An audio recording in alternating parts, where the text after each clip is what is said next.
پاکستان اور بھارت کے میدانوں میں آباد ایک ایسی قوم جس نے زراعت، جنگ اور سیاست تینوں میں اپنا نام بنایا۔ مگر سوال یہ ہے کہ جٹ قوم کی اصل درحقیقت کہاں سے ہوئی؟ کیا ان کا تعلق وادی سندھ کی قدیم تہذیب سے ہے، وسطی ایشیا سے یا کہیں اور سے؟ آج مسٹری فائلز 360 کے اس نئے اور دلچسپ تاریخی جائزے میں ہم جانیں گے جٹ قوم کی حیران کن تاریخ۔ ذرا سوچیں، کیا یہ ممکن ہے کہ یہ قوم اسکندر اعظم کی آمد سے بھی پہلے اس خطے میں موجود تھی؟ ان کی ابتدا، طاقت اور میراث کے حوالے سے کئی ایسے حیران کن حقائق ہیں جن پر آج ہم تفصیل سے بات کریں گے۔ تو چلیں اس پراسرار سفر کا آغاز کرتے ہیں۔ دیکھیے، جٹ قوم کی کامیابی کی کہانی صرف کسی ایک میدان تک محدود نہیں ہے۔ کھیتوں میں ہل چلانے والے ہاتھ ہوں، میدان جنگ میں شمشیر زنی ہو یا پھر اقتدار کے ایوانوں میں سیاسی بساط بچھانی ہو، انہوں نے ہر جگہ اپنا لوہا منوایا ہے۔ جدید دور میں ان کا اثر و رسوخ تو ایک مسلمہ حقیقت ہے نا؟ لیکن ان کی قدیم جڑیں وہ آج بھی ایک گہرے اسرار کے پردے میں چھپی ہوئی ہیں، اور سچ پوچھیں تو یہی وہ راز ہے جس نے مورخین کو ہمیشہ الجھا کر رکھا ہے۔ تو آج کی اس تجزیے میں ہم کن چیزوں پر بات کریں گے؟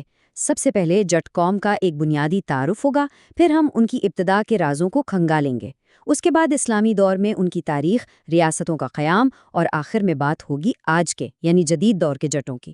تو بس سیدھے چلتے ہیں اپنے پہلے ٹاپک کی طرف۔ جٹ قوم کا تعارف، ایک متنوع آبادی۔ آئیے سب سے پہلے یہ سمجھنے کی کوشش کرتے ہیں کہ آج کے دور میں یہ برادری دراصل ہے کون؟ اب یہاں ایک بہت ہی دلچسپ بات ہے۔ یہ ایک ایسی برادری ہے جو جدید سرحدوں اور مذہبی تفریق سے بالکل بالاتر ہے۔ مطلب یہ دنیا کے 3 بڑے مذہبیں یعنی اسلام، سکھ مت اور ہندو مت، ان تینوں کے ماننے والوں کو ایک ہی نسلی اور ثقافتی لڑی میں پروتی ہے۔ عقائد بھلے ہی مختلف ہوں، لیکن ان کا ثقافتی ورثہ اور شناخت وہ بالکل ایک ہے۔ یہ اپنے آپ میں ایک بہت انوکھی اور شاندار بات ہے۔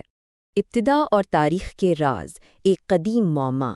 اب ذرا تاریخ کے اوراق پلٹ کر ماضی میں چلتے ہیں، جہاں چیزیں تھوڑی پراسرار ہو جاتی ہیں۔ اب اصل سوال جس پر آج بھی بحث ہوتی ہے وہ یہ ہے کہ ان کی ابتدا کہاں سے ہوئی۔ ماہرین تاریخ دراصل 2 بالکل مختلف نظریات میں بٹے ہوئے ہیں۔ ایک طرف تو وادی سندھ کا قدیم نظریہ ہے جو کہتا ہے کہ بھائی یہ اسی مٹی کے اصل وارث ہیں اور ان کا تعلق ہزاروں سال پرانی سندھ کی تہذیب سے ہے، جبکہ دوسری طرف وسطی ایشیائی قبائل کا نظریہ ہے۔ اس کے مطابق یہ شاید وہ جنگجو قبائل تھے جو صدیوں پہلے وسطی ایشیا سے ہجرت کر کے بر صغیر میں آئے۔ اب سچ کیا ہے اس پر تاریخ دان آج تک کسی حتمی نتیجے پر نہیں پہنچ سکے۔ اسی قدیم تاریخ کی کھوج میں ایک لفظ بار بار سامنے آتا ہے، زت۔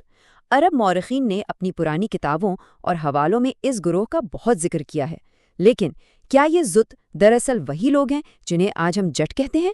یہ نقطہ آج بھی ایک متنازع اور زیر تحقیق موضوع ہے۔ موجودہ تاریخ دان اس کڑی کو ملانے کی پوری کوشش کر رہے ہیں، لیکن پورے یقین کے ساتھ اسے ثابت کرنا ابھی باقی ہے۔ اسلامی دور میں جٹ 8ویں صدی اور اس کے بعد۔ چلیں اب ٹائم لائن کو تھوڑا آگے بڑھاتے ہیں اور دیکھتے ہیں کہ 8ویں صدی عیسوی میں قدم رکھتے ہی یہ کہانی کیسے بدلتی ہے۔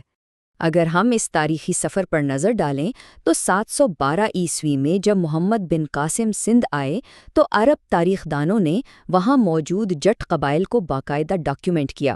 اس کے بعد آنے والی صدیوں میں پنجاب کے ایک بہت بڑے خطے میں زبردست تبدیلیاں آئیں اور بہت سے جٹ خاندانوں نے اسلام قبول کر لیا، جبکہ دیگر علاقوں میں سکھ اور ہندو جٹ برادریاں بھی مضبوط ہوتی گئیں۔ اور پھر جب مغل سلطنت کا زوال شروع ہوا تو حالات نے ایک نیا موڑ لیا۔ ریاستیں اور سیاسی طاقت، مغل سلطنت کے زوال سے ابھرنا۔ مغلوں کے کمزور ہونے سے جو پاور ویکیوم یا خلا پیدا ہوا، بعض جٹ رہنماؤں نے اس کا بھرپور فائدہ اٹھایا اور باقاعدہ علاقائی سیاسی طاقت بن کر سامنے آئے۔ اور اس سیاسی عروج کی سب سے بڑی اور شاندار مثال ہے ریاست بھرت پور کا قیام۔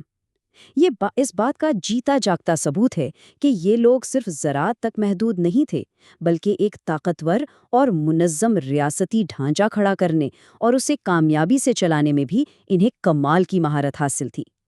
مختلف علاقوں میں جٹ سرداروں نے مقامی سطح پر زبردست سیاسی کردار ادا کیا۔ جدید دور کے جٹ سرحدوں کے پار ایک نمایاں موجودگی۔ ماضی کے ان اسرار اور سلطنتوں کے عروج و زوال کے بعد اب ذرا بات کرتے ہیں آج کے دور کی۔ آج اگر آپ جغرافیائی نقشے کو دیکھیں تو ایک طرف پاکستان میں پنجاب، سندھ اور آزاد کشمیر تک ان کی بھاری آبادی موجود ہے، تو دوسری طرف بھارت کے اندر پنجاب، ہریانہ، راجستھان اور اتر پردیش کے وسیع علاقوں میں بھی یہ نمایاں اکثریت میں آباد ہیں۔ آج کے دور میں سرحدوں کے دونوں جانب اتنی بڑی تعداد میں موجود ہونا، یہ ان کے گہرے اور طویل تاریخی اثر کی صاف نشانی ہے۔ اور ہاں، بات صرف آبادی کے حد تک نہیں ہے، بلکہ ان کا عملی اثر و رسوخ بھی دیکھنے والا ہے۔